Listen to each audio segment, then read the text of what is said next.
Testing, testing.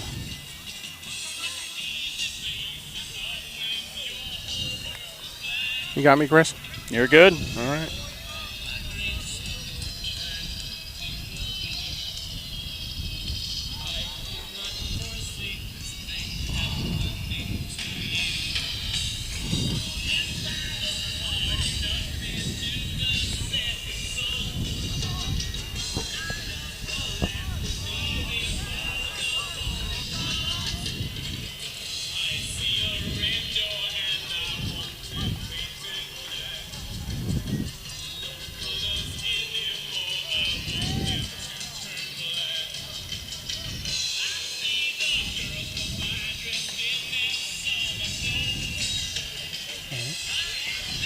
All right, welcome Landshark Nation. We are live from Savannah, Georgia.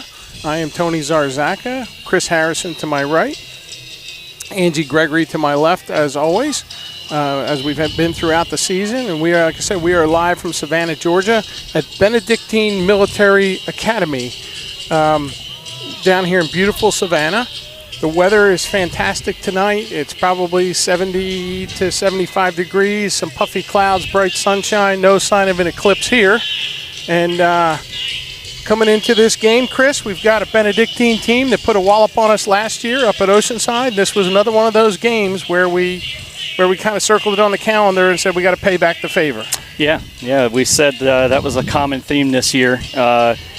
As we were walking in, Benedictine's coach even approached me and said, "You guys are playing a different level this year." I said, "Yeah," and Last year, Benedictine came into our house and showed us how to play this game, and I think this year we're looking to turn the tables on that. The Benedictine cadets came in led by a bagpiper, so they were sending a message before this game starts, so we'll see how things go today. Absolutely. I love the march onto the field. They had the heavy Irish music. They had the bagpipes going. The team was fired up. Our boys came out fired up. There's intensity here as we close out the season. This is a big week for us. So we have, obviously, this game tonight. We can't look past it. Message to the boys. I spoke to Tom Harris and both Tom and Jack Kelly ahead of the game. And clearly the message is, look, do not look past this team. Everybody knows that we have a behemoth matchup coming Wednesday night at Oceanside, 6:30 face-off with Lucy Beckham High School. Right. I think when you have that game on the calendar and it's only 2 days away, it's it's hard not to be thinking about it. But the boys got some work to do tonight, and we're going to be starting that off here about 2 minutes. Yeah, about 2 minutes to face off here. Teams are getting lined up. Going to be we'll take a short break when the anthem plays. I like the look of our Sharks. Again, I spoke to Tom pregame. We have no injuries, thank God. Knock wood. Knock on wood. MJ has been nursing an ankle throughout the mid-range of the season there. Jackson Hyman was a little dinged up. Sawyer Arnold's been still recovering from that knee injury. Fen Johnson back from his catastrophic, I'll call it a leg injury because I don't think there was any part of his leg that wasn't hurt. Right. So we've got things pretty well squared away from an injury standpoint, and feeling really good about this, what would be a shakedown game ahead of the Lucy Beckham matchup. I agree, and I think having last week off, at least from gameplay, is a good thing to help maybe not the major injuries, but the little naggers that just hang on all season. So looking for some good things today. And that's it. Let's take a quick break here for the national anthem, and we'll be right back with live lacrosse. We ask your blessing on the game we are about to play. Let us enter into this competition in a spirit of sportsmanship and with respect to the members of the opposing team. Keep us under the protection of your Son, Jesus Christ, and help us be aware of his presence with us tonight. Amen.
All right, we are back live at Benedictine Military Academy here in Savannah, Georgia.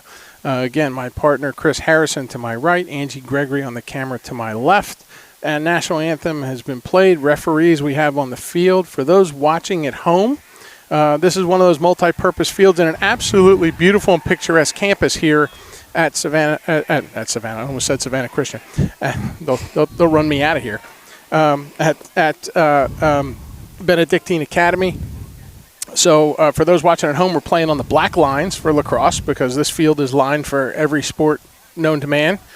Similar to Oceanside, they have one field, multi-purpose. Like I said, beautiful, picturesque campus.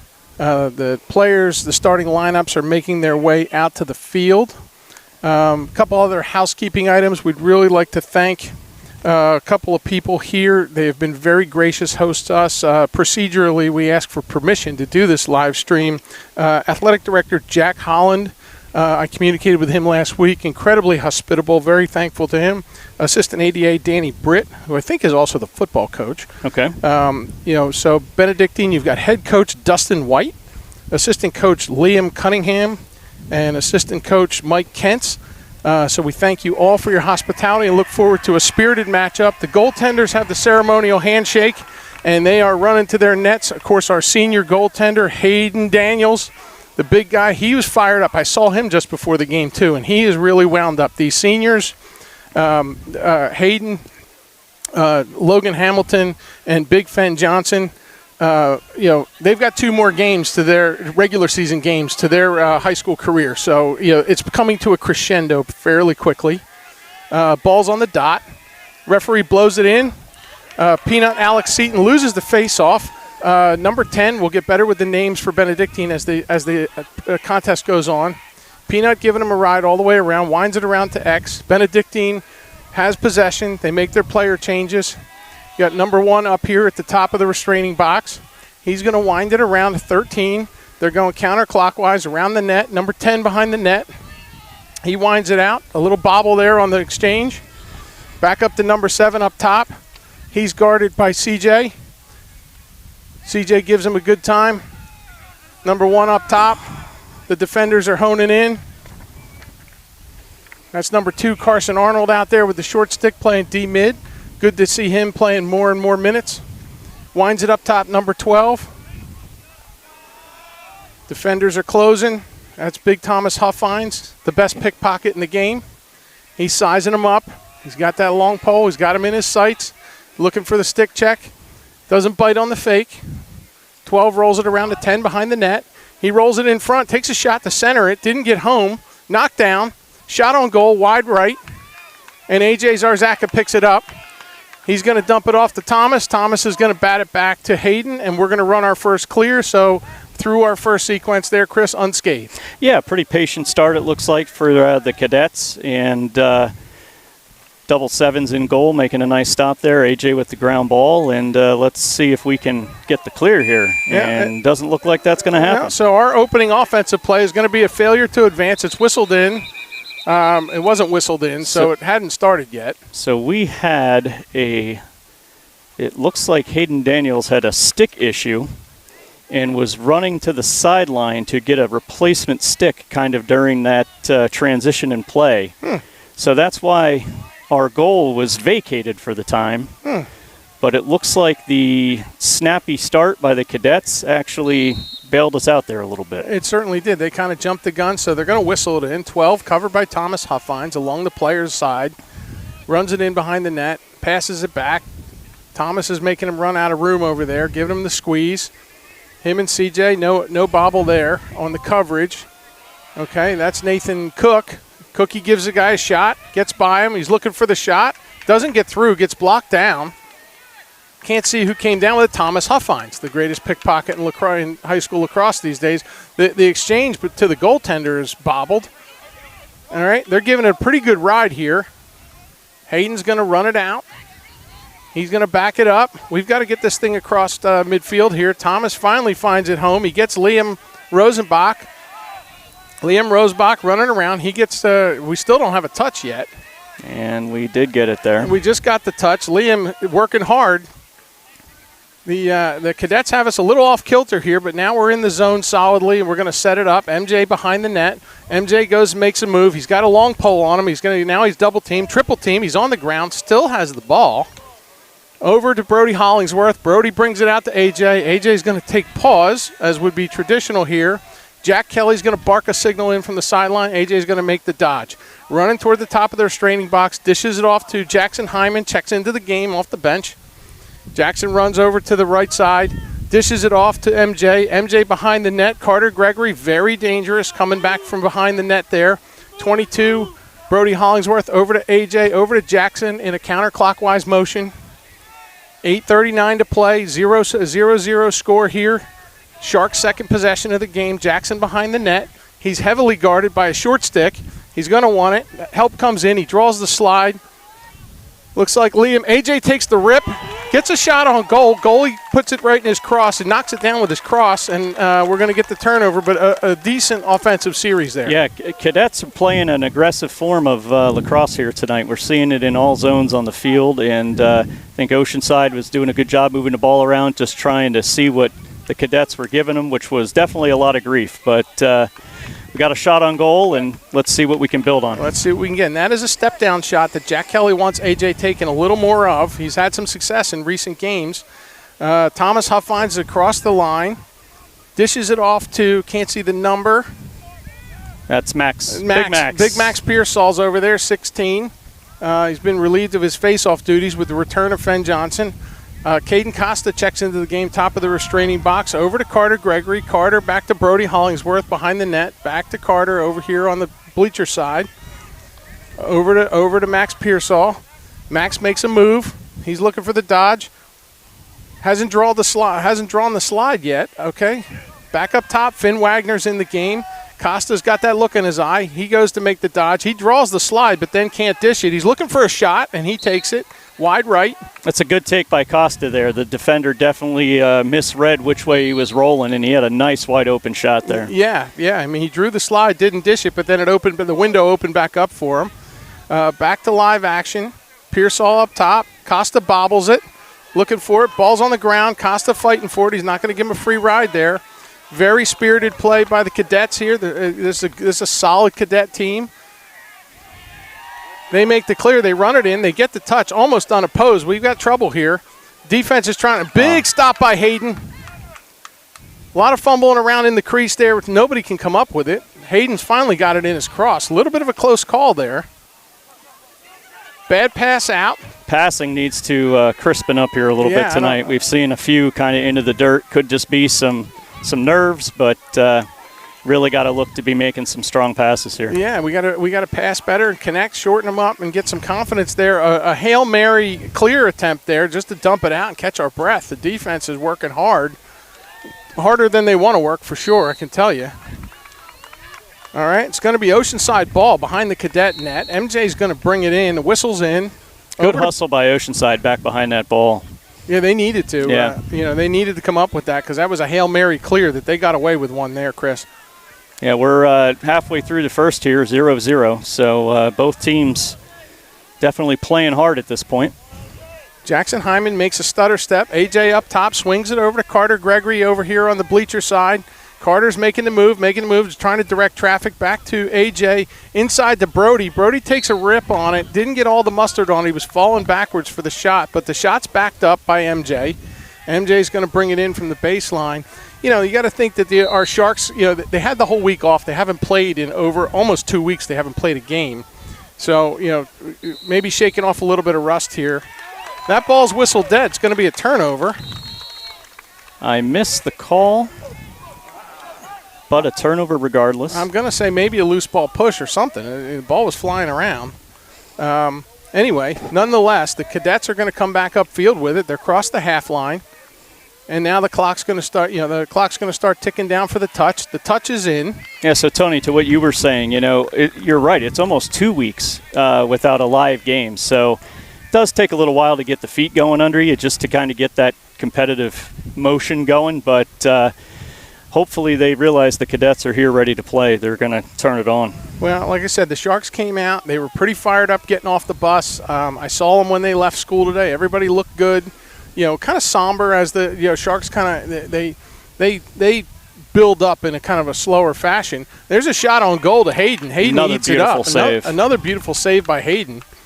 Which we expect nothing less. But, it's a lot of pressure early on in this game for Hayden. I think that's the third or fourth shot the Cadets got on him. Yeah, I think Benedictine is very happy getting the ball in tight on the crease and taking some of those dirty shots. So good thing Hayden's been up to answer the bell so far. Yeah, Costa takes some heavy fire. That puts the ball on the ground. The Sharks get away with another one. They come up with the possession. Carter Gregory's out there. Number 17 giving him close coverage there. Gives him a whack with the long pole there. He outlets it. Looks like Hollingsworth's over there with it. Or that's that's Hollingsworth. Hollingsworth's got it. Costa's back up top, regrouping himself after the fumble there. All right, back behind the net. Carter Gregory's got it. He's got that look in his eye. He makes his turnaround shot. Yahtzee, that's a first one this year.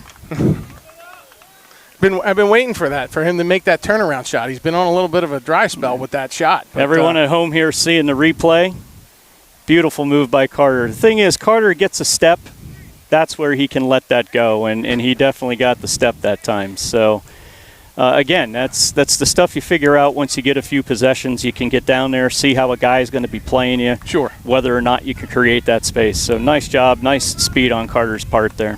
Absolutely, and Carter's been looking for that shot. Like I said, he got a little frustrated with it in a couple contests. All right, ball's whistled in. Peanut, Alex Seaton, 13, takes the draw, loses it to number 10.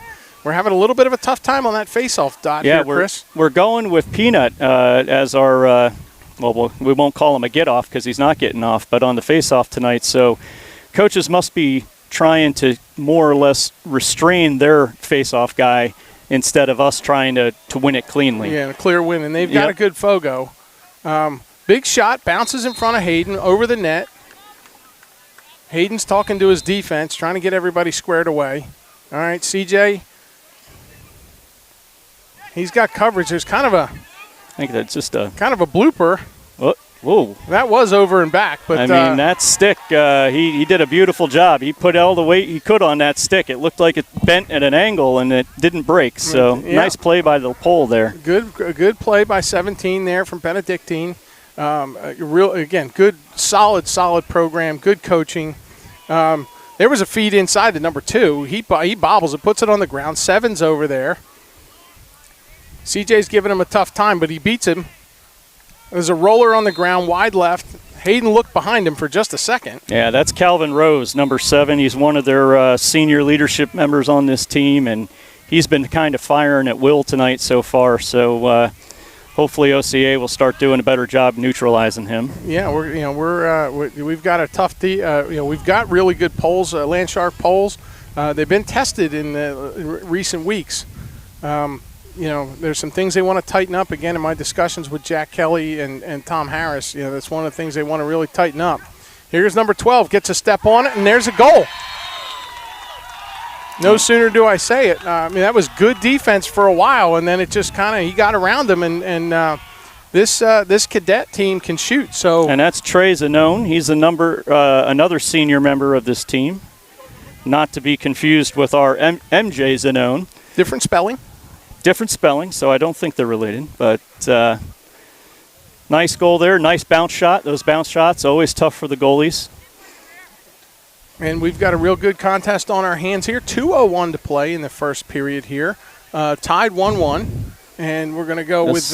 looks like CJ now. That's CJ with the long pole going to take this draw. So Peanut's been relieved of his duty. All right, we got a procedure call against the cadets there. Probably moved a little too quick, so Oceanside will lead off with a possession. It's whistled live. AJ gets a foot in, gets the step on him, looks around, looks to the bench. Jackson Hyman coming in. This that AJ Jackson Liam line. So we like to, this is a line that we like to produce. Winds it around to MJ. Brody to Carter. Carter up to Liam. Liam's kind of lurking. He's looking for the pass counterclockwise. He gets AJ. AJ goes, puts it foot to the gas.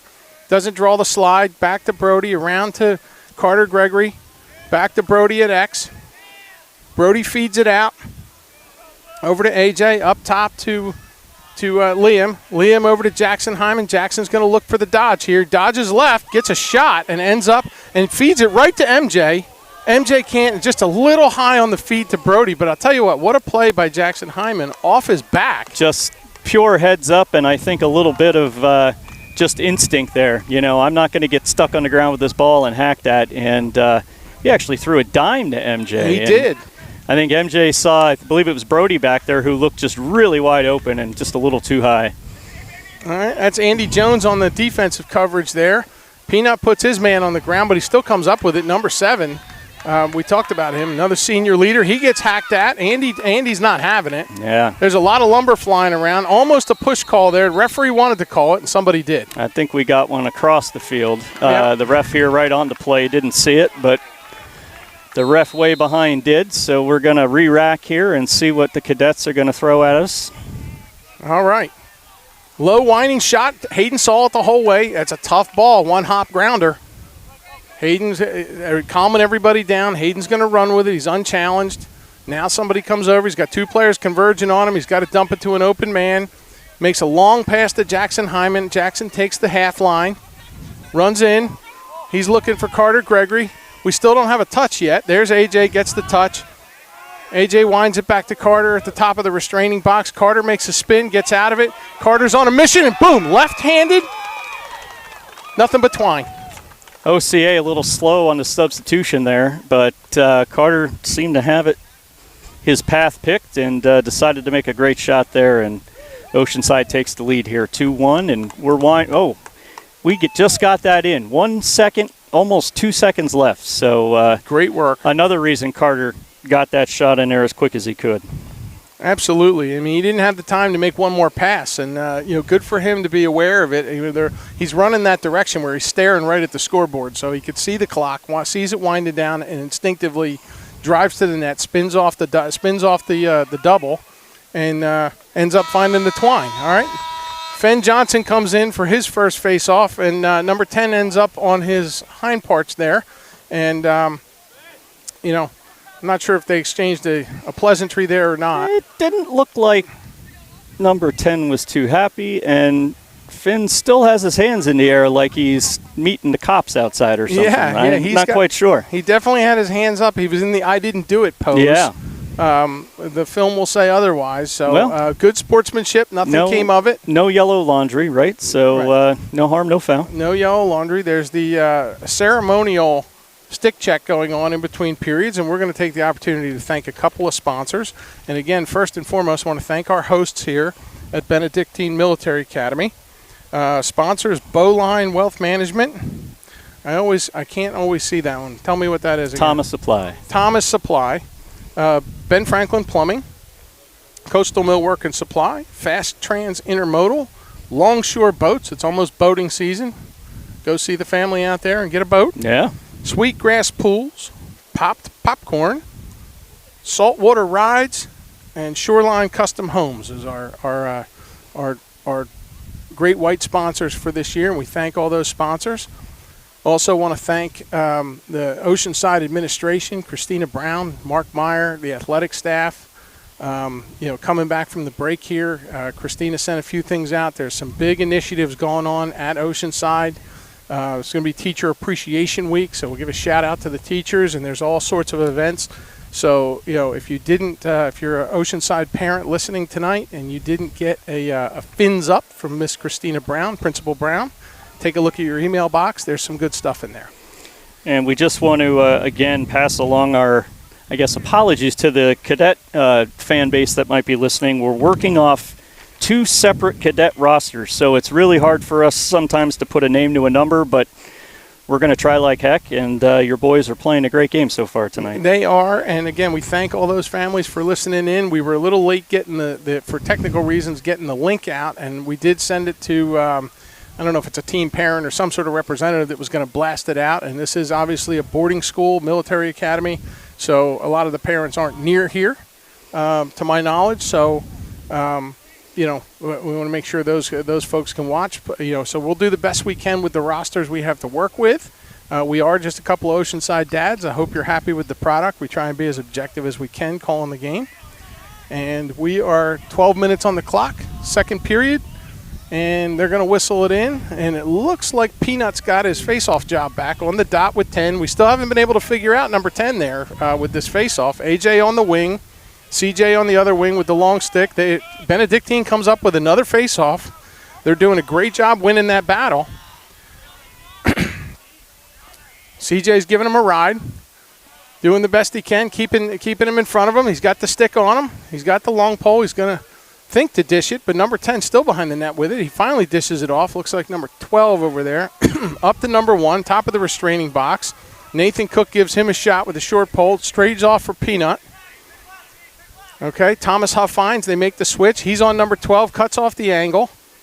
12 recoils back outside of the restraining box. He's going to wing it over to number 7. 7 drops it, uncharacteristic. He's been very sure-handed early in the game.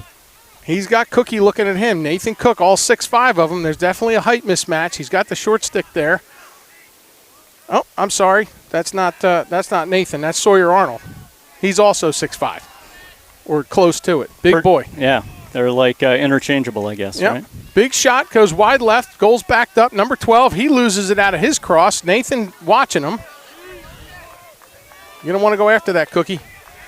All right, he makes the dodge on Nathan, gets around Nathan. Gets a shot in, right to Hayden. Hayden's got it. Cadets early here are looking like they really want to exploit that short stick matchup. They've really been moving the ball around until they get that short stick on the ball carrier, and then they're looking to do something with it. So I'm sure Oceanside's going to be watching that and maybe bringing some slides to help out their short stick. Yep. All right. Landsharks made a quick run there in the change of possession. Hayden made a deep clear to Liam. Liam dropped it into Brody. Brody didn't get a lot on it. Was wide right, wide left. But we're gonna bring it in from behind the net. And good hustle on MJ getting that backed up with that transition happening so fast. That's it. Yeah, he had to get back there. Okay, AJ, they're going to set up the offense. AJ's on the near side here. AJ Zarzaka surveying the ground, makes a quick dodge back to his right. He's going to make the dodge right, goes right, looking for it inside, puts it right in Carter's cross. A little bit of bobble there. Back to AJ, and we're going to reset. Behind the net with Brody Hollingsworth. Over to MJ. MJ's got his stutter step. He's got a great stutter step, great first step. Quick passes over to AJ. Back around. We're going to swing it around one more time. Brody over to Liam. Up top to Carter.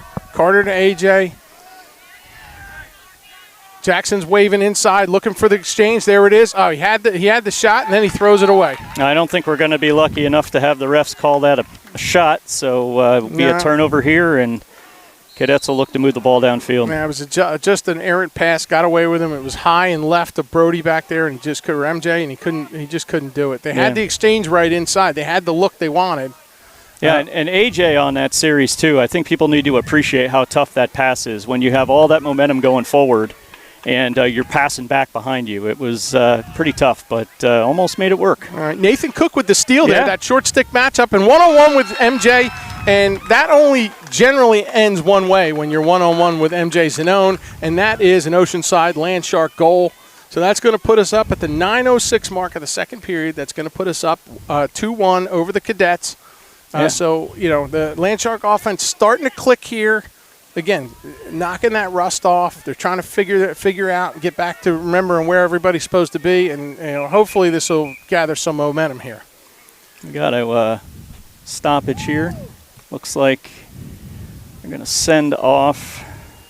That's Logan Hamilton running to the sideline in favor of Carson Arnold. May have been a substitution infraction. Sawyer Arnold. I keep calling him Carson. Of course, Carson is Sawyer's big brother playing football at the Citadel.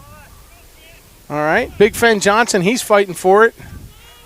Number 10 didn't have an easy ride, but nonetheless, he has a decent chance of coming up with it. Yeah, I think the OCA coach has got to be happy with that. I think Fen did what they've been looking to do here so far. So that's right. Maybe we'll see more number 4 at the faceoff dot here. Well, we're going to have a delayed penalty against the Cadets. Okay, I got to assume it was a slash. I'm guessing a slash behind the play probably. Yeah. Okay, there's the delay. Looks like a slash was signaled. And we'll get to see some man-up offense for the first time here tonight. Here comes the man-up offense. I'm liking that. So it looks like it's going to be Liam, Jackson Hyman, MJ Zanone, and Big Max Pearsall, along with our normal attack complement of Brody and Carter. Yeah, we're seeing some different looks today, and I think that's the coaches probably just playing with the lineup and getting some guys working together and see what happens. Yeah, we'll see. All right. Liam behind the net to Brody. Brody's going to let it out. Over to Max. Back to Brody. Or that's Carter. Over to Brody. Up top. Jackson Hyman takes a big rip. Nothing doing. And there's the follow-up. Wow, Liam Rosebach with a heads-up ground ball there and a follow-up shot, and somehow doesn't get in the cage. No, and I tell you, this Cadet goaltender, which is a sensitive topic for the Cadets. What are we blowing it dead for? I'm guessing a timeout, and probably a well-timed timeout for the Cadets there with their goalie in hot pursuit. All right, well, that gives me a good segue into my point that I was in the process of making, and that was that the goaltender here, what is the goaltender? What's 33's name, Chris? Do we have that somewhere on the again, please be patient with us. We're working with a photo down the bottom, I believe the goaltender was 33. Oh, there we are, 29. Steven. I can't read it. All right, well, he's going to be 33. I'm sorry. The lineup card we got is handwritten. 33? 33, all the way at the bottom. Boy, we sound real bad here. We do. Sorry about that, everybody. We're struggling, yeah. Well, sorry regardless, their goalie's doing a heck of a job so far. So, and last year their goalie was Nick Hall. Yes. Okay, which is where I was going with this whole thing, folks. I'm so sorry. The Nick Hall he's one of our Sweetlax brethren for Sweetlax Carolina and Sweetlax Loggerheads program, and he was down here at Benedictine for quite some time, his first 2 years of his high school career. And he's a handful in net, small guy, but anyway, he transferred up to Maryland, where they play a little different brand of lacrosse. And so that was a little bit of a sudden thing. So the goaltending situation here had to change. And I got to say, where I was going was this kid, 33, is playing a hell of a game. Yeah, he looks really good. He's quick. He's decisive in there. He's not afraid to come out of the cage and play the ball. So, so far, so good for the cadets there. And they're going to try to get their ball cleared out of their zone here. All right. And we're still man up here.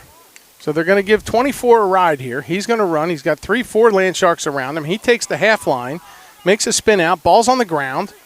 Okay. Looks like CJ came up with it.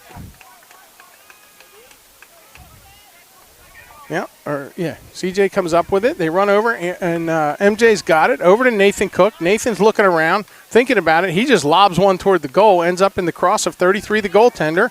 The clear attempt, not so good. Bats back into the zone, and then it's going to be out of bounds, and it's going to be cadet ball. I think Cookie was looking for Brody on the doorstep there, and the goalie said, I don't think so. Yeah. Yeah, he just stuck his cross out there, got the stick out there, and got it in the way. Okay, so 33 is going to make another drive to clear here. One hopper gets it over there into the cross at number 10, so they missed it straight. Thomas Huffines, he's got the stick on number 10. 10's wheeling around to the player's side. He gets in. Touch is good. We're back to full strength here. Yeah, both sides at full strength. Huffines gives him a ride there. Peanut closes in on number 12. A lot of lumber. I think we're going to have a push in the back there. Yeah, that's going to be a push with possession. All right, whistles it in from the alley. Peanut's going to take another run at him. He's got his feet moving. 12's got a great stutter step. Very good athlete. And feeds it to 13, and that's going to be a goal. And so we've got cadets at the 6:43 mark. We've got a 2-3 game. And, frankly, this is the contest I thought we were going to get. This cadet team's tough. Like I said, they came up to Oceanside last year, gave us a really tough time. They came away with the win up there, and they've believed they've had this game on their calendar. They've had a little bit of bumps in their road for the year. So this is what they believe to be a very winnable game for the cadets here to take down, one of the top teams in South Carolina. All right, Fenn Johnson back out at the face-off dot. We had some success there, tying everybody up. Fenn's going to clamp it. They're going to move it around. 10 wins it clean. He comes out. Fenn's going to haul to the sideline. 10's going to come in. Number 10, Riley Wilson. He's a busy guy on this team. He's guy. On face-off, and he does not come off the field that often. And he, again, one of their seniors, 5'10", 160. And obviously is leaned on heavily in their program. Yeah, he's got a lot of role here, and you gotta wonder. We know what that life is like when guys are playing both ways. It becomes a real battle of conditioning. But he looks like he's in great shape. Okay, the cadets actually ended up throwing it away on that possession. Hayden's up across the half line. He's going to dish it off to Carter Gregory. Carter's going to run it in. He still hasn't got a touch yet. He's going to get a foot in there. Foot's in, touch. He's all the way on our side here, on the near side. He's got 17 covering him with a long pole, so he's going to look to dish it somewhere. Dishes it off to MJ. MJ winds it behind over to Brody. Brody's got a lot of field to work with. Kicks it over to Liam. Liam catches AJ just on the field. AJ's coming full steam ahead. He's looking, dishes it off to Liam had it, and a big wind up, and he pushed it wide left. He just pulled it a little hard. Liam was trying real hard to get that into the bottom left and just pulled it a little too much. We're got the military flying over us. There is a Chinook helicopter. There's Air Force Base here. As anyone knows, Savannah is a military town And we'll salute with a goal there. Yeah, Jackson Heineman, just kind of a big, powerful overhand shot in tight, and nice job. Good job, Jackson. I just did the replay. I'm guessing I probably did it too late. Sorry, Jackson. Yeah, good-looking goal there. Good setup. A lot going on in quick transition. They whistled it in from behind, and it was bing, bang, boom in the net. All right, so at 5:21 in the second quarter here, it's going to be 4-2 Oceanside up over the Cadets of Benedictine. Fenn Johnson back out at the faceoff dot. Number 10 in his familiar position. He wins it clean, picks it up. Cadet possession. I'll tell you what, this young man is a faceoff machine. He's now disposed of. He's running all the way in. He's got it on Hayden. Hayden makes an impossible stop. Outstanding Hayden Daniels. Can't say enough about Hayden. Good Lord, we could talk for 10 minutes just about him. Yeah, Hayden's having a strong senior season here. 60% save percentage. He's got 53 saves on the year. He's more than that now with where he stands in this game alone. He's certainly going out with a bang here with Oceanside this year. He is, and that wonderful save is now celebrated by sloppy play on the transition. Yeah, goalies love that. Yeah, I mean, he comes out, he runs it out, and on the second pass, it gets thrown away, and they can't connect. So, there's going to be some frustration going into the half here, even though we're up, assuming we stay up. There's going to be some frustration on the Oceanside coaching staff coming in. The Cadets bring it in. They get the touch. Number 12. He's up at our side of the restraining box, dishes it off to number 7 at the top of the restraining box. Sawyer Arnold gives him a pretty good go there, cuts off his route. Sawyer's a big body to get around. He moves very well. Shot on. Hayden kicks it aside. Another save. Feed out front. They can't connect on the feed. Ball rolls, and it's going to be out of bounds. No, he saved it. I will say, Tony, I'm seeing a lot of flat feet on our defense here. We need to be a little bit more crisp moving around down there. Completely agree. A little bit of ball watching happening there, too, and hopefully some adjustments we can make at halftime. Yeah, I think, again, we were pretty fired up coming out here. I had high hopes for a little more spirited, but I think this cadet team, has just come hard and come repeatedly. And that's got the Oceanside defense a little bit on their heels. Yeah, they've been real aggressive in all three zones, as I said before, and they really haven't let off the gas. So Oceanside has to really start matching that intensity. Hayden Daniels with another amazing save. 13 reloads. Cox fires wide. They're bobbling it. Number 10, he's bobbling it on the side. Peanut can't come up with it. Thomas Huffines finally comes up with it, puts it in the cross of Hayden Daniels. Hayden is managing this game from the goal crease. Kicks it out to Andy Jones. Andy's across the line. He's going to feed it in. Carter Gregory. And then you're one-on-one here. You've got MJ. Tries to squeeze it in on the near side of the goaltender. Couldn't get it squeezed in there. Comes back up with the rebound. Yeah, he wanted the 1 inch between the leg and the post, and he didn't quite find it. No, well, the ball's 2.5 inches around, so it's not going to fit in that spot. It's a geometry lesson. We got a timeout here on the field.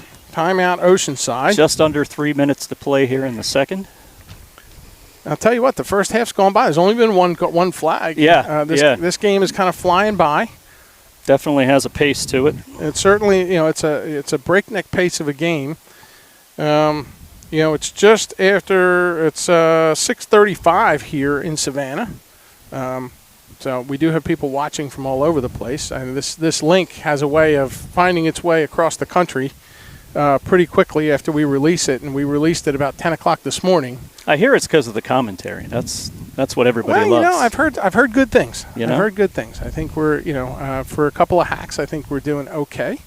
And we appreciate all the support. Again, special thanks to Neon Dion Welsh. He sets us up with all this stuff. And Scott Crafty Kravchek. They are the kind of the live stream epicenter of Oceanside that manages all the equipment, and this equipment travels like the Stanley Cup. A very protective case. A very protective case. The chain of custody for this live stream equipment is guarded. Again, all of us as announcers, we have to be certified. There's rules that go along with this. Again, we get permission from schools. There's a lot that goes into this production, but it all kind of boils down to Crafty and Neon Dion for the instruction. And, 8 weeks ago, you and I never did this. No, and Dion's been extremely patient with me. He kind of spoon feeds me with how to run all this stuff, and he's been awesome. And then he tells me all this is going to change by next year. So well, that's great. So we'll be rookies all over again. Yep. All right. We're back to live lacrosse. The ball gets whistled in from the alley. Liam brings it in, kicks it over. Jackson Hyman's got it up top, took the feed from AJ. Jackson's rolling it around, gets it over to Brody Hollingsworth. Hollingsworth is going to run behind the net. He's got nowhere to really go with it. 25 has him covered like a blanket. He finally gets some open grass, dishes it off to AJ. AJ to Jackson, and the rotation will go around. Jackson's well covered, dishes it off to Liam. Liam's got number 20, a little bit of a size mismatch there. Liam comes around, turns on the jets, gets it up top to AJ. AJ's going to look to make the move. Dishes it inside to Carter. Carter to Jackson, almost had it, and it's those plays that just going to drive the coaches crazy. Yeah, that was a tough one. Real nice pass there by Carter, and Jackson just couldn't bring it down. Just couldn't bring it down, and then so you've got the cadets charging up the field, Oceanside in transition. The two-way middies are huffing it down the field. Everybody getting set back up. Personnel changes all around. Logan Hamilton checks into the game, the senior short stick midi. Got a one-hander that somehow made it through there. Yeah, somehow made it through the crowd, and Hayden kicks it aside again. Okay, number 1 up top. AJ's on him, got him covered. He's going to give him he rips it. Hayden saw it the whole way. Another save for Hayden Daniels. AJ back to his defensive days there a little bit. Yeah, I mean he's both ways. He's trapped out there, and that's just how it's got to go. Life of a midi. That's the life of a two-way midi. All right, feed inside, and Alex. Logan, well, it is Alex. Peanut there, great check though. Peanut gives a great check. Logan Hamilton with the ground ball, and Logan is really coming on. The senior football convert, I'll say, converted football player, and he is a ground ball machine, and he has a motor. He never stops, high gear all the time, which the coaches just absolutely love. And he's figured out the game throughout this season just in time as we make a playoff run. Looks like there's going to be another well-timed timeout. 59.6 seconds on the clock. 4-2 Oceanside Land Sharks in a tightly contested matchup here. Yeah, I think if you're OCA here, this is kind of a must-have goal. This is one of those real important possessions. You want to go in a half and send a message. So I think Coach is probably drawing up a play over there and wants to make sure everybody's on the same page. Yeah, make sure everybody's got a drink of water and gets their win back. It's been a lot of back and forth. It's been end-to-end lacrosse. I won't say that it's been clean because it's been sloppy from both teams. There's a lot of missed passes. They've thrown a lot of balls out of bounds. Now some of that is because of how tightly contested it is. Every pass has been contested that I can think of. I think Benedictine is making OCA play a little bit faster than maybe they wanted to. And I don't know. I could be totally off on that, but that's kind of my feeling. I think that might be one of the adjustments that we're going to make here at halftime is realizing that we've really got to match what they're giving us and exceed it. So that's right. We'll see here. All right. Players are taking the field. Looks like we're going to go with the line with AJ and Jackson and Liam, MJ, Carter, and Brody. All right, so our top line's out there. See what happens with that. All right, the cadets take the field. They've got their group on. We're going to set it up. Jackson's got the ball over by the players' bench, covered by number 9. He goes right to Liam. Liam fakes the shot, gets in. Oh, he had it almost high. He got the shot off. Nice little fake there by Liam. He was just kind of waiting for someone to D him up, and when they finally did, a little fake and just above that crossbar. Yeah, just a little deke, and then not quite enough mustard on the shot or accuracy. Okay, over to AJ on the near side. 40 seconds and ticking down. AJ's got some open field. Thought he was going to take the step down there. Thought better of it. He gets it over to Carter. Carter's looking for some real estate. He gets it back. That's Jackson Hyman. Takes a big rip. One bouncer to the left of the net. 25.7 seconds on the clock. Strong shot there by Jackson. He had a guy that kind of had a stick wrapped around him too. So pretty good mustard on that shot for being pretty well tied up like he was. Yeah, I mean, Jackson Hyman, big, strong kid. I mean, he's 6 foot tall. He's 180 pounds. It takes a lot to muscle him around. All right. Feeds in front, and there's the goal. No, he didn't get it. That goal, he got a piece of that, or he clanked it off the post. I couldn't tell which. Really looked like a goal from my angle, Tony, but the ref was on a similar angle. He had his hands in the air and then pulled them down. All right, so the Land Sharks had a couple, 2-3 opportunities there. Couldn't convert, Chris. All right, so we're going to go into the half. Real quick, before we do some first half analysis, we'll go back to our sponsors. Again, Bowline Wealth Management, Benjamin Franklin Plumbing, Coastal Millwork and Supply, Fast Trans Intermodal, Longshore Boats, Sweetgrass Pools, Popcorn, Saltwater Rides, and Shoreline Custom Homes. Some OCA boosters we always like to thank. High Tide Orthodontics, keeps everybody's teeth straight. Mark and Melissa Hyman, James and Kristen Rosebach, so the Rosebach family, the Hyman family. Fans of OCA, Berkeley Electric Cooperative. They keep us lit at the Reef. Kingwood Custom Homes. Kookamonkey LLC. I just like saying that. That's a fun word. Kookamonkey. Park West Veterinarian. And Glenn and Rhonda Robinson, the Robinson family. So we want to thank all of our sponsors. It's been a great year.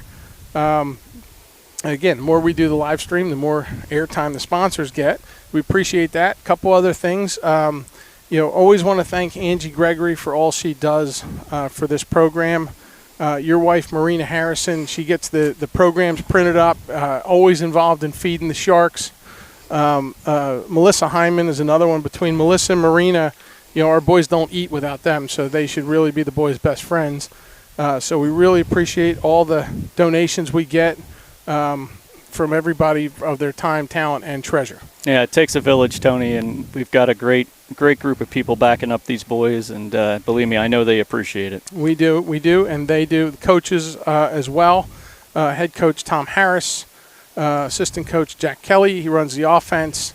Tom usually takes care of the defense. Clark Seaton mops up just about everything. Alex Rode has the special teams. Alex didn't travel with the team, so no Alex Rode this week. And then Josiah. Josiah does all of our photography and all the hype videos and all the things you see. He's across the field working hard, probably posting things as we're talking here. That's exactly right. He's whipping up the halftime score and all the things you see on Instagram. And Josiah is like Sting. He only has one name. We just call him Josiah. So that gets all our thank yous out of the way. So what do you suppose they're talking about over here in the corner, Chris? I don't want to be a repetitive record, but I think the coaches are saying we've got some intensity to match up here. I just feel like we've been a little bit outrun on the field. And, I wouldn't say outplayed, but they're bringing a speed here that I'm not quite sure we were ready for. I will say I think Oceanside's moving the ball around offensively very well. I think they're taking good quality shots. Goalie's made a couple good saves. We had a tough break there at the end where it looked like we had a goal that wasn't a goal. I don't think you're going to take the script and throw it away here either. I think that the boys are looking good. And, like we said earlier, having a week and a half, 2 weeks off does take you a few minutes to get your feet under you. And I think maybe we saw the effects of some of that.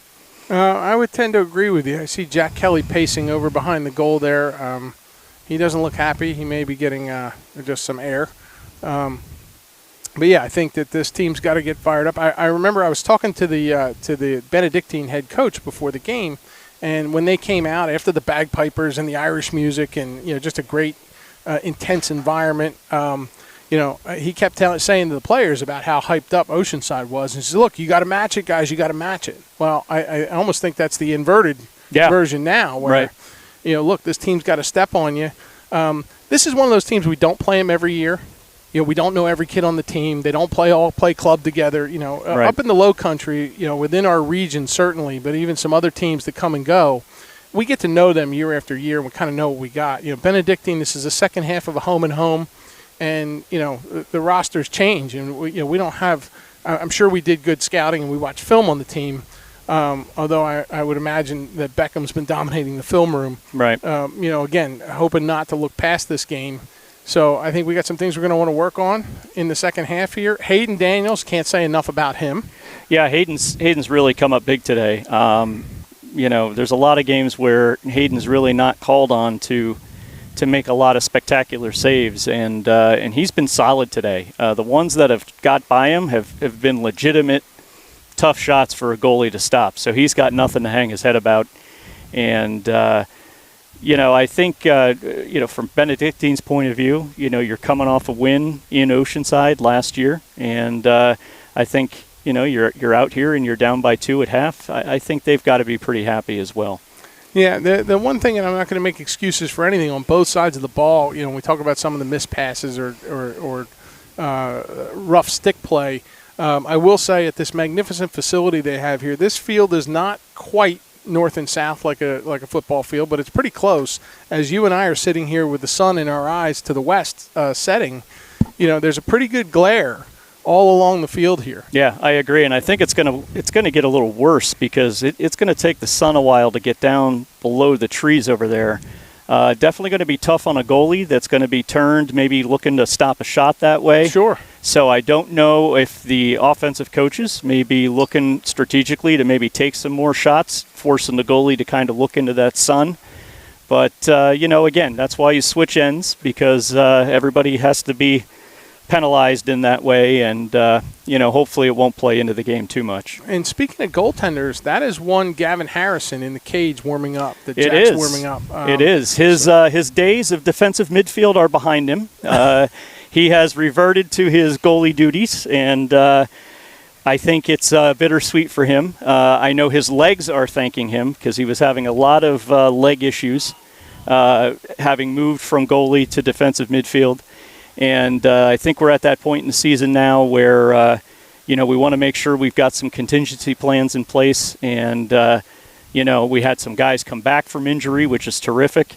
And Gavin's kind of returned to his more normal home between the pipes. And good to see him taking some shots here in the warm-ups. Yeah, and he looks, he's got Jack Kelly firing at him. So, he's getting quality shots on him there. Well, and I told him, I'm like, you got to start taking shots at some time because summer season's going to be on us before you know it. Well, that's correct. So it's good to see. Yep. So he's warming up. It's good to see that. Boys are getting loose there. Benedictine is starting. The cadets are starting. They're warming up their goaltender, 33. And I'm sad we don't have his name. I still haven't been able to find it. He's been having a heck of a game today. Yes, he has. And, again, apologies to everybody listening. We sound like two buffoons when we were trying to root through that roster. But if you saw what we're working with, the Benedictine folks, again, couldn't be more hospitable. I did get a picture of their lineup card, but it's handwritten, and, we're trying to work at squinting from an iPhone, and that does not work for TV production. So sorry about that. And we're doing the best we can, and hope it's coming off okay out there. From a technical standpoint, the wonderful folks here at Benedictine had given us access to their Wi-Fi, and it is allowing us to stream in high definition tonight, so we are very thankful to them for that. It's not all the time that we get to stream our games in such high quality. I hope everyone at home is enjoying it. Yeah, I would think so. We're actually spoiled with that here. We're usually, I believe the term is bonding, cell signals and things like that. I'm doing the bonding today too, which has helped us pick up the speed. But as you know, at the reef at Oceanside, you truly feel like you're broadcasting from underwater there. It's we are in cellular jail. Yeah, Oceanside. no strong signals to be had there. So real nice to be sending you some high quality footage tonight. Yeah, so we will be broadcasting from Oceanside on Wednesday. So, a very short time away here, Chris. We're going to do this for the last time during the regular season. Tony, I was reflecting on that last night. I was thinking how that's going to be a tough game to be here on the sidelines doing the commentary for, because I think we have that game circled as much as our boys do. And we know the boys on both of those teams. We know what this game means to them, and boy, oh boy, it's going to be tough to do what we do over here and not be yelling and screaming and everything else. So it really is. that's one of the tougher things about this gig that we both chose to do, and anyone who knows me knows that volume is kind of my thing, and it's difficult to contain myself, and it will be difficult that night, but we'll do it in the interest of professionalism here. So, we'll do the best we can. That game, can't say enough about it. Look, if you want to be the best, you got to beat the best. And the truth of the matter is that Lucy Beckham High School lacrosse, for a couple of years now, is the top dog. Yeah, and I'll tell you, they've been playing a heck of a schedule this year. Parker over there, their head coach, really seems to put together a gauntlet of a schedule. And they've played some real high-quality teams, at one point beating the Bowls team, which was ranked number 1 in the country when that game happened. So, Beckham's got some motivation coming into this game, and hopefully the Sharks can keep building the motivation with a win here tonight as we get into Wednesday. Yeah, and it's interesting that and there's the horn that ends the half, so we're going to get back to live lacrosse here momentarily, but it's interesting, again, in talking to the coaches, particularly Jack, when he talks about the effort at practice and the intensity of practice all year long, the judgment, the barometer for that is, would it beat Beckham? And any effort that you can't say yes to is substandard. Yeah, I think that's right. I mean, I think it's a comment to their team to say that they are a measuring stick, and so yeah, you're right. The effort out here should be the effort that you need to beat them. All right, we're back to live lacrosse. The ball's on the dot. Big Fen Johnson, the birthday boy. Fen is 19 years old today. Oh, boy. Yeah, Happy he birthday. wins it back. Fen wins the face-off, gets it to Peanut, and we have our first face-off possession Very nice. of the day. So Peanut rolls it around. Carter's in, and we're going to set up shop here. Yeah. Peanut's going to jog it back. Nathan Cook's going to hoof it off. Liam's on. We got to get some bodies out here. Looks like the lineup's changed. There's Max Pierce, or not Max, Jackson Hyman. Max and Jax, I get those tongue-tied sometimes. Okay, AJ, so the number 1 line's out there. They're going to roll it back. Can't see who that is. I got, I assume MJ. That is MJ. Yeah, I couldn't see in the glare with the sun. Land Sharks in their great, beautiful blue unis with the white numbers, which is very good to watch. All right, he rolls it back. Liam behind the net. Things are getting crowded. MJ sets the pick. He's looking up and over backwards, and he gets the backwards goal. I'll tell you what, MJ Zanone, that kid, and some of the things we've seen out of him today, I hope Josiah got that. I don't know where Josiah is, but, he was beat. He rolled backwards, and he flinged it backwards over his shoulder and into the twine. Goaltender, I don't think, saw it. Well, that's part of the reason that as of the beginning of this game, he's leading this team in goals. He's not afraid to shoot. He's not afraid to take the hit, and he's not afraid to, dare we say, be a little unorthodox. And there you saw some of that, and just a great effort. And for the first time this year since training camp, we've got a healthy MJ. All right, that's 2 wins in a row. If we can come up with the possession, but Finn won it clean backwards. He's got something technique-wise he likes, but nonetheless, number 10 is really struggling to come up with it. There's some sort of there's going to be a slash, I guess it looked like. I think something going on there, but anyway, Sharks are going to come up with the ball. I don't think we have the ball. He pointed that way, but it's staying Cadets ball. It is staying Cadets ball. I mean, he definitely turned around and pointed toward the other goal. Yeah. I don't think I was seeing things there. All right, well, so we have a. So there's number 10 again. I mean, Riley Wilson. He's just he's a Swiss Army knife out there. What a stud he is. I mean, he just gets it done. All right, number 10 over to number 13. Number 10, Riley's behind the net. Wilson. He's surveying. Logan Hamilton's out there. The short sticks are out there. CJ with the long pole. Usually Carson Arnold's out there. I did it again. Sawyer Arnold's out there. All right. Not a lot going on. Ball's frozen behind the net. Number 10 looking for a place to go with it. And credit the Sharks. They're pretty happy with. There's some kind of sneaky shot there, but Hayden wasn't having it. It was a little try at an old Gary Gate kind of over the crease dive. Yeah, he was trying to do that. We had two defenders kind of looming and Hayden on the post. So didn't work, but possession maintained. Let's see what they do here. Yes, sir. Ball's whistled live from the top over to number 1 on our side. Back to number 10 behind the net. He's going to survey again, see what he can come up with. He's going to dish to number 12 at the top of the restraining box. Sawyer Arnold's looking at him. The Arnold family's going to hang me for this. I can't get their kid's name straight. They're in football season for so long. We mentioned the name Carson Arnold, and I can't keep it straight. All right, there's a scramble for it. 13 off his foot. It's going to be Sharks ball. Logan Hamilton, the senior football. I keep wanting to say convert. The senior player comes dual sport athlete. The senior dual sport athlete. He comes over and he is a wrecking ball with that short stick in his hand, and he's like a mosquito. He just won't go away. All right. Yeah, Oceanside's got to be hungry for a goal here. I think to go up 4 would be a big boost. I would think Andy Jones is working it along the sideline, looking for a place to go with it. Yep. We got it there. We got the touch. Max Pearsall's out there. He's going to launch it up to Carter at the top. Costa takes the signal. He got the call from Jack Kelly from the sideline. He bulls around the other side, lowers his head. Tony, I think they have too many men on the field. Am I making it up? No, you're not, and there's the flag. I don't know if that was on the push. 4, the 5, flag 6. was a push, but I think...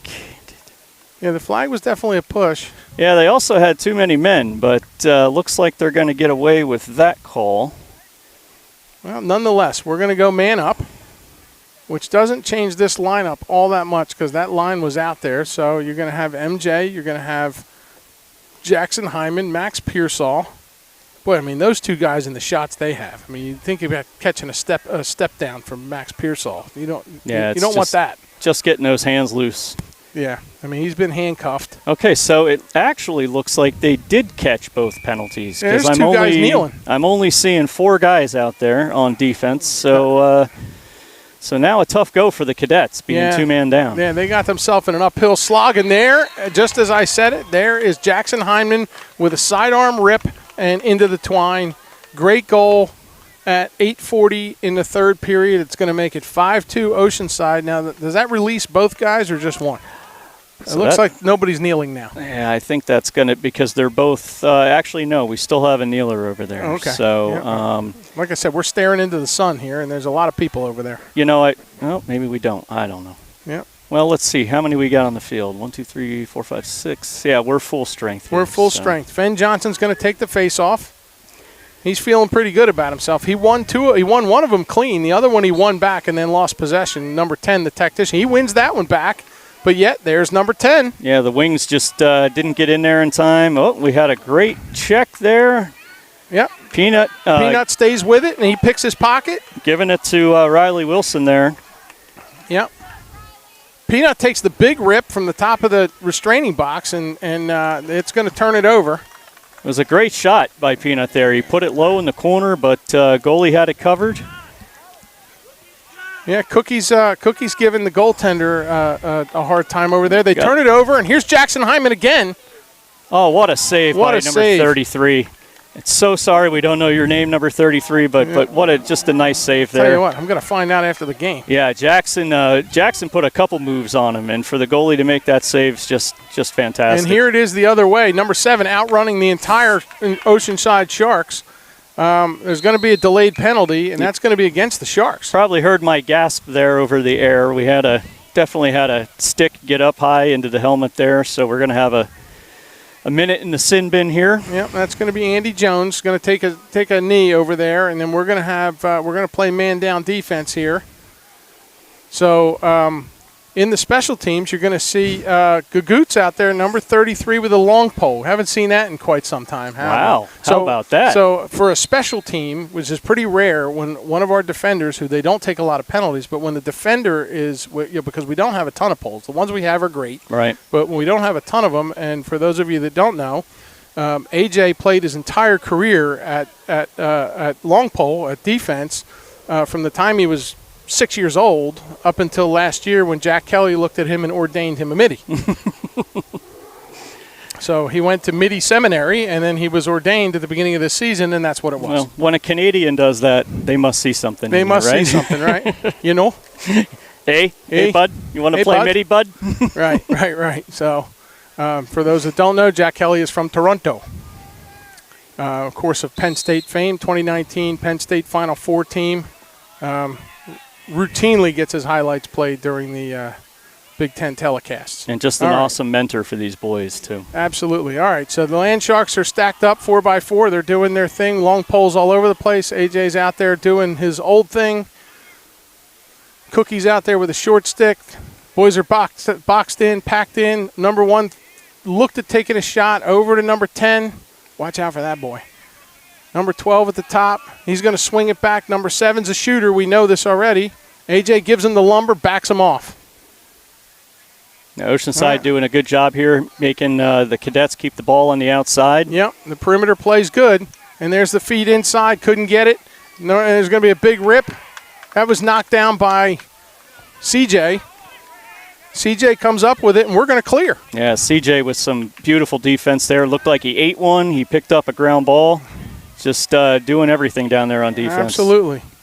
AJ goes over and yields to Jackson Hyman. Hyman comes in. He's counting the people, make sure we're on side. Thomas Huffines is over in the offensive zone. Feeds it to Carter Gregory. Carter gets in, gets a touch, and we're in business here on offense, down a man. I think our penalty's over. Nobody's kneeling. Yeah, we should be back to full strength here. I know we're still going through the process of getting the right personnel on field here. Yeah, and there it is. AJ checks into the game. Carter's got it over here on the near side, swings it behind to Brody. Brody over to MJ. MJ up to AJ. AJ. AJ looks in, can't find a crease, swings it back to great feed inside. Jackson makes a good deke. And just a little wide. I think the goaltender. Was it off the post or the goaltender got a piece of it? Something happened maybe over there. One or two combination. I mean, just to the right. Yeah, what are you going to do? 5:52 nice to play. All right, Jackson Hyman over on the near side, feeds it back over to AJ. AJ's coming from the top. He means business, makes the dodge. He's looking for somewhere to go with it. Over to Liam. Liam can't find it. Shovels it backwards into traffic in the front of the net. And it ends up with the goalkeeper, and they're going to clear. Yeah, Liam was getting bodied up pretty heavy there, and he just kind of heaved it behind him, hoping there was a body there. Yep, and that's Reese Meredith, number 20, checked into the game. Big boy. Another two-sport athlete. Giving a breather to some of the poles. Andy Jones is out there. Jackson Hyman at the top, looking at number 7. Everybody got to play a little defense here. 7 gives him a deke. Jackson's not having it. He looks for some room for the shot. Here comes Reese in the backup with the slide. Everybody's settling down. Number 12, 7's going to wheel around with it. They're going to make the switch. Reese doing a good job on him. Keep it in front of him. He makes it out of traffic, and he goes top shelf on Hayden. Oh. That young man came out of traffic, saw the window open, and ripped it. Calvin Rose, he's been a shooter all night. He's one of their seniors, 5'10", 155. He shoots like he's probably 6'2". Yeah, good job, Calvin. Not afraid to slice and dice through there, and that's exactly what he did. You know, Tony, I was thinking this is the importance of having some guys that can shift around positions and stuff. This is probably the first game we've played in some heat this year. And you're on this field, you got maybe 10, 15 extra degrees on this turf. So we got some guys that actually need a break because they're getting overheated. Yeah, they might be getting a little gassed. Yeah. Absolutely. All right, Fenn Johnson's out at the faceoff dot. 4:42 to play in the third quarter. Fenn gives them all tied up. There's Oceanside bodies flying everywhere, but trying to come up with a possession off the faceoff dot. I think we've only won one faceoff clean, Chris. And there's number 11 with a long pole feeding it in. Great back check by Peanut. Yeah, we went with 2 poles on the wings that time, and it seemed like neither of them could quite get the stick down on the ball, kind of fighting off each other almost. But Cadets will set it up here. Cadets will set it up. 12 makes the deke around Nathan. Hayden with a nice save. Hayden reaches out and grabs that. I'll tell you, Hayden Daniels has been a busy boy tonight. Like I said, he was pretty intense before the game. And he's seeing the ball well. The lead's cut to 3, 6-3 Oceanside. 3:53 to play, and Oceanside's on the march here into the zone. That's Costa over there doing what he does with the bull rush. Over to MJ. MJ to Brody. Brody looking for a place to go with it. He didn't dish it yet.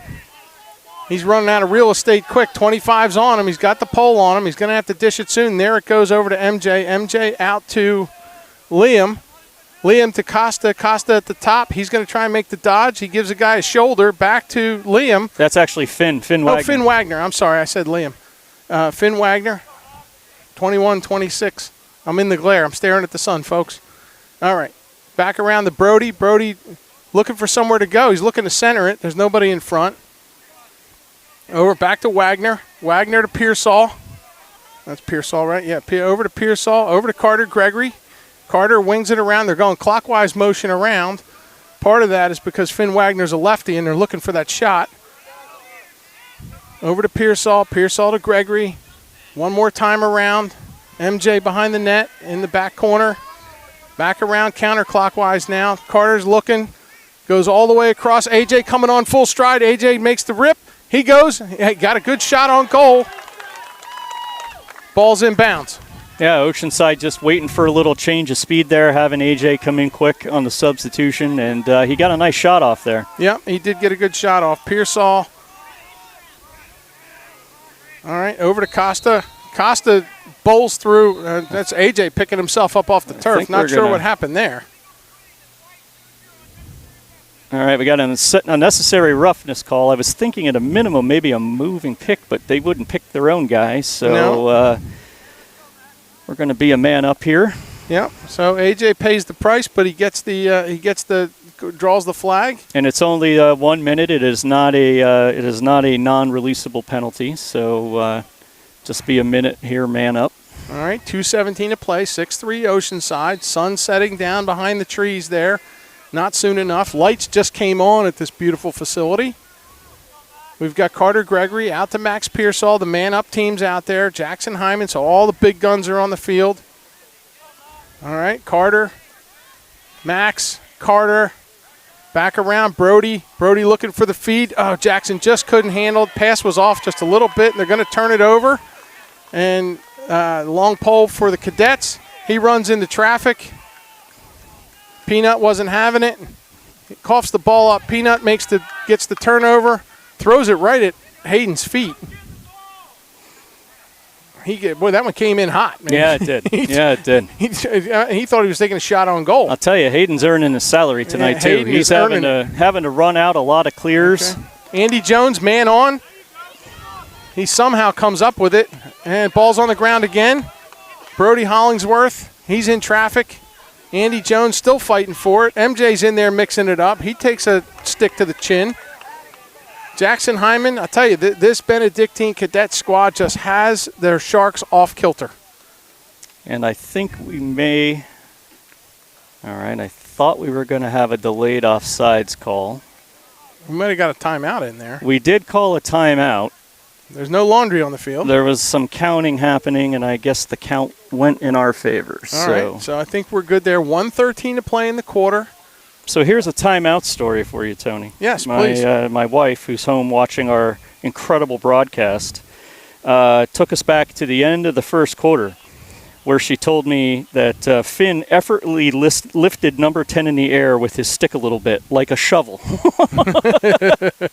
So I don't know how you and I both sitting here did not see that, but apparently that's what the hands up motion was all about out there. And we've got a couple of shout outs. I've got a guy I used to work for who I respect immensely. Steve Wyrick is watching from. He's watching from Long Beach Island. They live in Barnegat now, but originally from Schwenksville, Pennsylvania. They live in Barnegat now. Thanks for tuning in, Steve. He says, I'm enjoying the game. You're doing a hell of a job. Nice. And my mother-in-law, Camille Manfredonia, of Jean Marie's whole family is watching in Florida. So the Labasso family and the Manfredonias are all down there. My mother-in-law, technical wizardry, she says the HD telecast is great. Awesome. So, thank you, Nana. I appreciate the compliment, Nana. Thank you so much. HD is very good. People checking in from around the country, we appreciate you tuning in. This link is private, so it's not searchable. So the only people that are watching are people that magically got it as it made its way from 10 o'clock this morning through texts and emails and wherever it went. I know there's a good contingent from Pennsylvania that's probably tuned in. Yeah, I think my in-laws are tuned in. I think my mom's tuned in listening tonight. So we're happy to have as many people as we can. We're glad that we can bring the sport to family and friends distances away. Yes, sir. All right, we're back to live lacrosse here. MJ's got it behind the net, off to our side. Wings it up to Jackson Hyman. AJ's lurking on the player's side. Jackson makes a dodge. Off to AJ. AJ's going to look to make a dodge here. He's dying for that step-down shot, but he can't get enough free grass to do it. Back to Brody. MJ. MJ makes a little fake there. 21 didn't buy it. For everyone at home, we're under 30 seconds here in the third. All right, so there's going to be some pressure to get a shot off here. Liam can't find any grass. MJ's got it. Pretty good chance he's going to rip at some point. No, he runs in. Two guys run into himself. The backhander, and that's going to run out of bounds with 14 seconds to go. We got the shot backed up. It's going to be Oceanside ball. Yeah, I think MJ was kind of trying to take advantage of those two guys crashing each other, and he had some space. Carter makes the turnaround rip with 6 seconds. He makes the shot, doesn't get it. He was a solid 3 feet wide left of the net. Going to have to be a quick shot here. Going to have to be a very quick shot, and fumbling on the ground for it is not going to do it for the Land Sharks, and that's going to be the whistle. It's going to be 6-3 at the end of 3. This game is very much anybody's ball game at this point in time. I love the intensity. Both teams are fighting hard. You got to love the fight in these cadets. The Land Sharks are responding. We are sitting on a lead. Let's not lose sight that we are winning this game. Yes, definitely. And we've been winning this game, and we've taken every punch that the cadets can throw at us, and yet we're still winning. So while we're sitting here, at times judging that our boys are flat-footed or sloppy play, they're working hard. Listen, everybody wants a competitive game, right? You don't want to come out as a team and be beating every team 15-2, something like that. So it's always good to be in a good heated game like this. I would say, overwhelmingly both teams seem to be playing really clean, even though they're playing with a little bit of a chip on the shoulder. So it's been a really exciting game to watch, and I'm sure this fourth quarter is going to be fast and furious with the cadets trying to make up the deficit here. Yeah, I would think so. So we'll change ends again, right? Yeah. Yeah, so we won't be staring quite so much into the sun. That north end zone staring back. It has just gotten real tough now. I mean, standing where we're at right now, looking across to the players' benches, it's really difficult for us to even make out numbers right now. Yeah. So I can only imagine if you're on that field moving at playing speed and trying to catch a pass, it's not going to be fun. Yeah, thank God we don't have the black jerseys with the blue numbers on. I wouldn't be able to see anything. We would be guessing who has the ball at that point. Yeah. So, again, Sharks out there, well-dressed in their blue unis with the white numbers and the gleaming blue helmets. The cadets of Benedictine in the white. Looks like we're going to size up again. I see Fenn Johnson lumbering out. The birthday boy is lumbering to the center dot to do what he does. He's looking good with that ankle. Doesn't seem to be giving him any trouble at all. It's great to see. Great to see. That thing, he had a swelling problem. He had some kind of infection, and his calf was as big as his thigh for a long time. So scary. And that's a big thigh. Yeah. All right, there's a lot of chopping going on. Ooh. 10 wins it clean, and he's running down the field. That's a fast break. That's a he real dishes nice it off win. to 2. 2 fumbles it. Nice win for number 10. That was a great win. I'll tell you, if 2 could have handled the feed, it was that would have done some damage. All right, so Andy Jones is going to fight off number 12 on the sideline there. He finally corrals it. All right. Up to number 1. Likely going to dish it to number 7 at the top. Now he makes a move. 1's looking, and he's going to make the dodge here. Dodges to his left. Into number 2. He handles that pass. Looks for the shot. Thought better of it. Wings it behind the net. Number 10 behind the net. Everything number 10. Big shot from number 1. Hayden Daniels caroms it off to the right of the goal. I feel like the OCA defense looking a little unsettled. Maybe it's just making sure they're in the right spots here, but maybe that little stoppage there helped them out. Yeah, that's a good word, unsettled. I mean, both offensively and defensively. Like I said, the no pun with the Irish music coming on, but these guys look off kilter. Yeah, we had a lot of guys just kind of turning and pointing, like making sure someone was where they needed to be. Yeah. And typically we don't see that too much. Yeah, and you know what that does. They start holding the stick tight, and then passes start going high and shots start going wide. I mean, I think we've got a death grip on the sticks out there, making sure we hang on to win this thing. All right, number 7 at the top. He's looking to do some damage. 10:34 left to play in the fourth quarter. Clock ticking down. Thomas Huffines does what he does. He picks the pocket, intercepts a pass. Great stick on Thomas. So, Tony, that's why Thomas leads this team and caused turnovers. He could pick the pocket better than any of those guys that hang out at the cruise ship terminals, that's for sure. Absolutely. I'll tell you what, he really does a great job of that. Doesn't say a lot, not a lot of fanfare. Thomas just flat gets it done, and probably one of our most improved players over last year. Yeah, and he was good last year, but he's really become a solid. Nobody worries about Thomas. He's pure business. You just know that he's going to be in position, ready to do what he needs to do. There's rarely a question about it, and right there was just one more example. Absolutely. All right, you've got Carter feeding in. He feeds it to Max Pearsall. Pearsall takes a rip. Beautiful pass, beautiful shot, just off target, just off target to that low left side. Just off target. That seems to be kind of the theme offensively tonight. So you've got Pearsall, Kamikaze Costa out there, number 8. Finn Wagner out there, the lefty. He wanders his way in front looking for the feed. Brody takes a nice rip, and that's off somebody's head, I think. All right, Pearsall's going to win the race to the sideline, so it's going to be Oceanside possession. Tony, just a shout out to Pearsall there. Max with a big hustle to the sideline. That could have very easily been a turnover with the cadet chasing that ball as well. Absolutely. Oh, and there's MJ in front. What a quick goal, quick feed. MJ comes up with it right at the top of the crease and just feathers it in. Yeah, Tony, I think what you see there is kind of the rhythm got disturbed. Costa was handling the ball, took a hit. Ball hit the turf, but we were lucky enough that it rolled back to one of our own men, and it was a quick pass inside. I think with just everything, with the rhythm getting out there, the cadets found themselves a little out of position, and what a nice goal for the Oceanside Sharks. Yeah, I'll tell you what, I mean, it's MJ, like you said, leads the team. He is as opportunistic a player. This is the best word for him. He's opportunistic, and he can turn any strained situation into a goal. And on a night where we're not winning at the face-off dot almost ever, although there we are, we come up with a possession. Peanut's on the mark. Us wrong. Peanut comes off the dot, and the floodgates are open. Peanut goes thundering down the field. He's got the long pole. You could see it in his eye. He was taking a shot. That's the way poles function when they see themselves in open grass. And number 33 is just beside himself. He's played such a good game, and then he gives up 2 goals back-to-back, and he is in the end zone of the football field kind of consoling himself, trying to gather himself. He is frustrated. I'll tell you, Tony, as a parent of a goalie, they don't like pole goals very much. No. And shout out to Peanut there. He had full stride when he picked up that ball. Clear path. It's obviously going to be a shot in Peanut's mind, and very well placed shot. Absolutely, and just like that, it's 8-3 Land Sharks, 8:56 to play, and the Land Sharks are suddenly in full control, and Peanut is thundering back toward. He might be thinking about it again. There's Carter Gregory on the give and go, and bingo. 1, 2, 3 goals to open up the fourth quarter, midway through the fourth quarter, I guess. Peanut makes a great feed.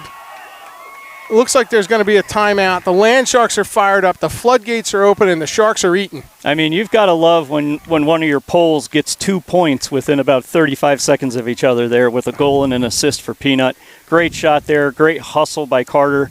And finally, some breathing room for these Sharks here against the Cadets. Yeah, and I think this is the game that the Sharks had in mind when they got here. And this Cadets team, and make no mistake, they're not going to go away. I mean, these guys, they got a lot of fight in them.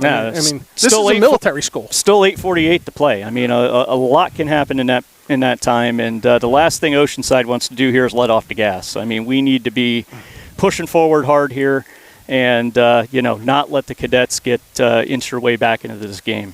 Yeah, and there you see the cadet huddle over there. There's an arm around the goaltender. Settle down. There's a back pat. I mean, he's got nothing to hang his head about. Absolutely not. He's had a terrific game. Couple tough goals right there, and believe me, as a goalie, it's a mental game as much as it's a physical game. And shout out to his coach for giving his goalies a pat on the back and keeping them in a positive state there. Absolutely. Okay, and the Sharks, I mean, there's nothing but euphoria in that huddle. All of a sudden, the coaches are happy. Everybody's smiling in the Sharks huddle over there. So 8:48 to play, 9-3 Land Sharks. 33 runs his way back to the goal. He's still kind of beside himself. He's squeezing a water bottle out, and again, I almost wish you and I could go out there and say, "Look, son, we're watching. Yeah. We're watching this game. You are playing a whale of a football. We're the enemy, and we think you're doing great, buddy. You're playing a whale of a lacrosse game.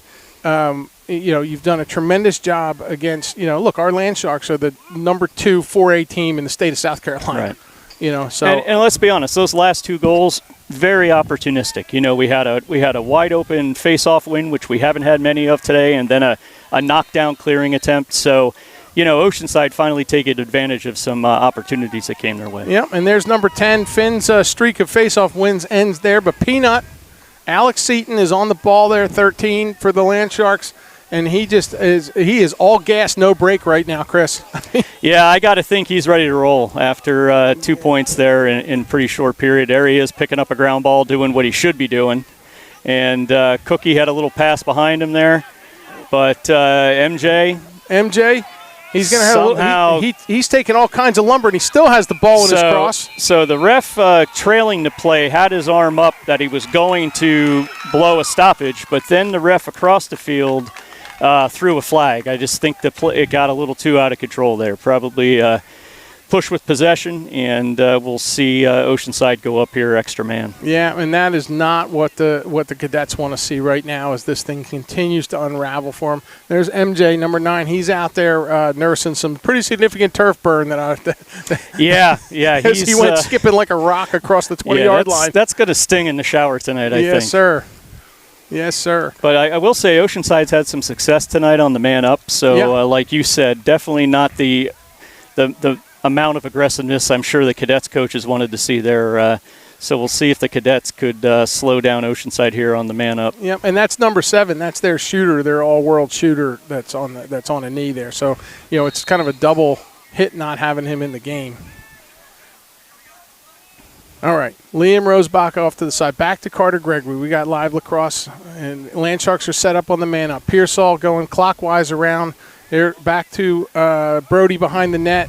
Back up to Liam. Liam's going to take the step down. 33 makes the save. Liam comes back up with his own rebound. I'll tell you, his game has really come far this year. Yeah, he has really been a firecracker out there this year. He not afraid to take the shot when it's there. And he finds himself in some tough spots in there, and not being a super big guy, he's not afraid. So. No, he's not. All right, Brody's behind the net doing what he does, dishing the ball out. Up to MJ. MJ saw it. 33 got a piece of it, wide left. He looked like a shortstop throwing to first base there a little bit, kind of with the jump in it and everything. a little sidearm jump throw. He did. MJ Zanone, number 9, most opportunistic guy on the team. He's going to find, if there's a crease, he's going to find it. Carter Gregory. Over to Jackson Hyman, over to MJ. MJ to Liam, and Liam. What a nice finish. Buries it home. Yeah, really nice over-the-top finish there by Liam.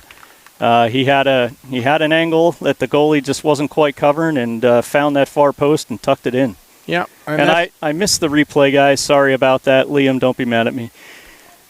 If I talk too long afterwards, I miss it. So yeah, no, that's all right. We'd rather have the analysis. That's okay. Only a rookie. Yeah. Remember, this is only like the 7th time we've ever done this. Okay, that's going to make it 10-3 Land Sharks again. The floodgates in this fourth quarter. This is the game that the coaches have been looking for. The ball's moving, shots are opening up. All right, number 10 wins another face-off, which is like almost automatic. Number 2. He's got it, feeds it up to 12, top of the restraining box. He's rotating around. Players change. Number 1 comes onto the field. Yeah, that's Liam Hogan. He's a big 6'2" guy, and he's a senior as well. He's ripped 1 or 2 this game. Yep. Looking to see a little more out of him here tonight. Yeah, and you got to figure they're going to get they're going to not lose composure, but they're going to just start ripping here.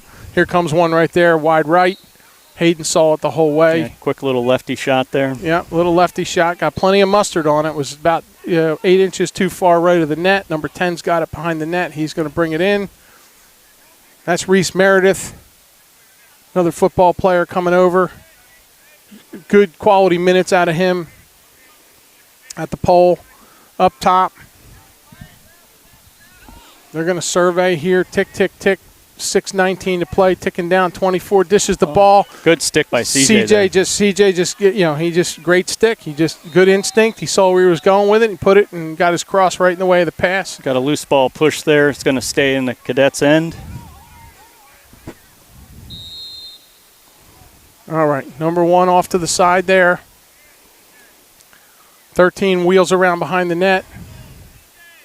Feeds it out to 12. 12's over there by the 20-yard line. Okay. Andy Jones watching it. They make the switch, double the ball. Reese Meredith wandering around a little bit there. Got caught in a little bit of no man's land, but recovered from it very nicely. Feed inside, number 10. Hayden looked behind him, but he managed to keep it out of the goal. Hayden just using all of his body to make saves here tonight. Another good one there. Yep. Tough shot for the cadet player, but Hayden's still making a great save. Yep, pure athleticism. All right. Jack Kelly barking it in. Costa goes in. Still has to make the touch, I think. Oh, he loses the ball. They're wrestling with it. Yeah, I think you're going to see the cadets take a few more chances here on defense, maybe a couple more double teams. And, they are. And there's number 77 on cue, making another great save. Yep, double sevens in the net. Saw it the whole way. The sun's starting to set. A lot less glare. The lights are taking over. All right. We got the line on the field here. Pearsall, Costa, Finn Wagner, Carter Gregory, MJ, Brody. Big Max Pearsall at the top here. He's going to make the dive. He's got the wheels turning. He's looking for pay dirt. He's got it inside, feeds it out. Costa takes the big rip off the top of 33's helmet there. Big rip by Costa there. He finally found himself without two defenders draped over him and let her rip. Yep, enough room to swing. That was the step down he wanted. He has that big over-the-hand wind-up. Yep. So he does need some real estate to shoot. And that was a great pass by Max, too. He made a nice dodge going in there and good heads up. And there's Costa off to the side. He's going to draw a penalty, which he does very, very well. Almost all of his penalties that he draws are legit, but he does have a flair for rolling around after a hit. Well, listen, he's a big force, and you gotta get someone with the body to body up him, and but it looks like okay. I guess they're making Costa get off the field because he was down. I don't know. Let's see here. Yeah, just the penalty on the cadets there. I guess they make Costa get off the field because he was down. But we are man up here again and get to see if the Oceanside offense has some more success on the man up. Yep, Jackson to Pearsall. Pearsall to Liam. Liam behind the net to Brody. Brody out to Carter. Carter surveying. He's going to take the rip, and he gets it there. Just got it past the goaltender. Good job, Carter. Yeah, and I think that's one the goalie probably wants back. I mean, Carter made a fantastic hard shot there, but the goalie was on it, and I think it just snuck above him. It just trickled in, and just from the goaltender's body English. I mean, again, he's frustrated. He's talking to the defense.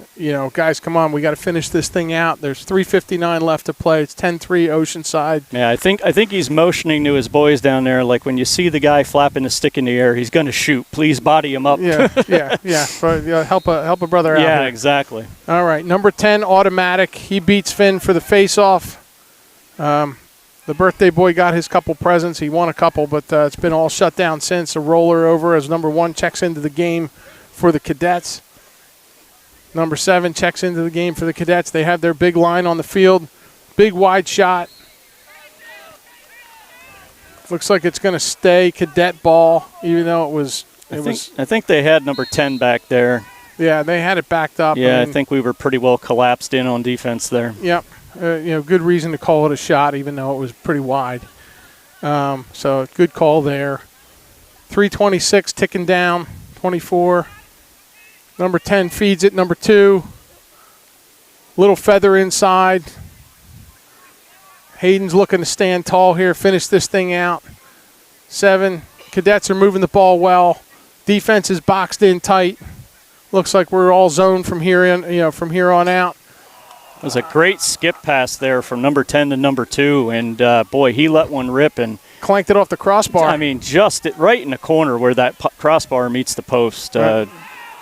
And there's Logan Hamilton wreaking absolute havoc out there. I love to watch him play because he plays, ignorance truly is bliss as he learns the game. I mean, he plays with reckless abandon, but, somehow under control. And he just motors his way, and the harder he works, good things happen, and he makes turnovers. Yeah, he's not afraid to use those legs to his advantage. No, he's faster than almost everybody out there, and now you've taken a great football player and put a stick in his hand. All right, number 7. Cookie's doing a number on him. He gets one by. Hayden's got it. Another save for Hayden Daniels. 2:19 to play. Yeah, I think Nathan played some good defense there. Just locked number 7 up enough that he didn't get a full shot off there. I think Oceanside's probably going to go into more of a game management mode here. Yeah, I think MJ would have a different opinion. Yeah, they'll probably prove me wrong as I say that. Yeah, but, Costa hasn't found the twine yet today, so the Kamikaze might have something to say there too. He's running around a little bit. Pearsall, we're going more with this number 2 line. Finn Wagner's out there.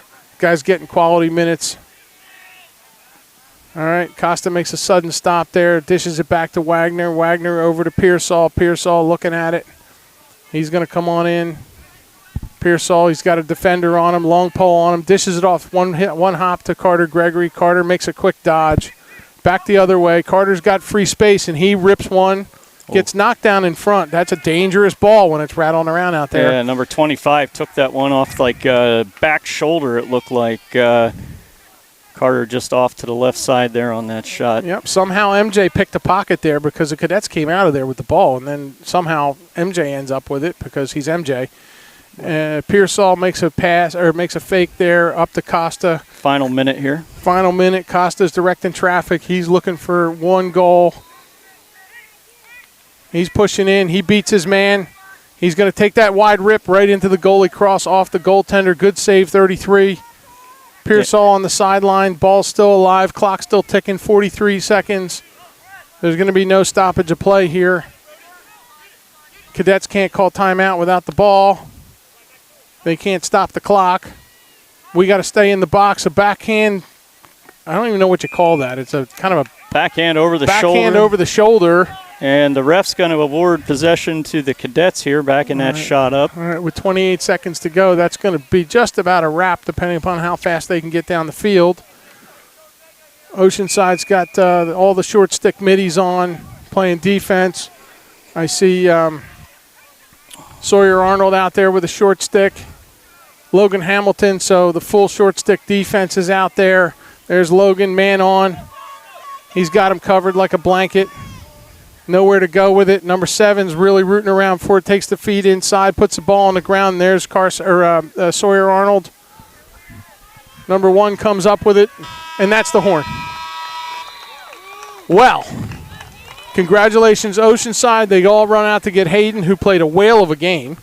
Took all the fire. Took the better part of 3.5 quarters for Oceanside to really settle in and get back from spring break. Yeah, I think if you're the coaches and you're having your after-game conversation here, I think your first thing is, why, boys, did it take us to the fourth quarter to play like we did? And again, I mean, sometimes I feel like this team has a little bit of a slow start mentality to them. But today it just felt like it took a little bit longer to get things kicked in. But, as a coach, you got to be happy that it actually kicks in. That's right, because, look, if it didn't kick in, this is a long ride home. Right. And it'll be more of a euphoric ride. I think there's a lot of things that they can build on coming out of this fourth quarter. Look, when you don't win face-offs, this game gets hard, and let's not forget. Let's fast forward now. This game's done, right? We can talk about Lucy Beckham now. Right. Yeah. We already have, even though we're not supposed to. So right. But when you talk about face-offs. Yeah. the fact that we took our lumps here tonight at the face-off X, I think is a little nerve-wracking, knowing that we're going to be seeing one of the best face-off boys in the state of South Carolina on Wednesday. And he might be one of the top ones in the country. Yeah, I mean, he's continuing his career at the college level. He's a force to be reckoned with. So, I think we have to take some lessons here tonight from what happened out there. And, again, I think ending that fourth quarter the way we did, that's the way you want to finish a game. And I think that goes a long way to setting us up for more success on Wednesday. Yeah, we're going to have to play 48 minutes of ball on Wednesday the way we played that last, especially because we didn't win the faceoffs. And there's no slow start allowed. That kid's name's escaping me. Number 10. No. Oh. For Beckham. Flynn Wilson. Flynn Wilson. Flynn Wilson. All right, I couldn't think of it. I knew it was Flynn, but I couldn't think of the last name. So, Flynn Wilson, one of the best face-off guys arguably in the country, certainly the top in South Carolina.